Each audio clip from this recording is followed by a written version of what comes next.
बच्चों आज का हमारा टॉपिक है fill in the blanks. Dash is between 14 and 16। 15 is between 14 and 16. Dash is between 28 and 30. Dash में हम लिखेंगे 29. 8 is between dash and 9. Dash में हम लिखेंगे 7. 16 is between 15 and dash. Dash में हम लिखेंगे 17. 7 is between dash and dash.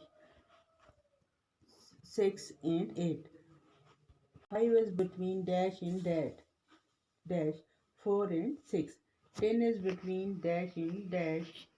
अब इन dash में लिखेंगे 9 and 11. Speak the number just after. Just after आपने पढ़ा है, after हुआ बाद में. 13 के बाद क्या आएगा? 14. 15 के बाद क्या आएगा? 16. 27 के बाद 28. 38 के बाद हम लिखेंगे 39. 42 के बाद 43.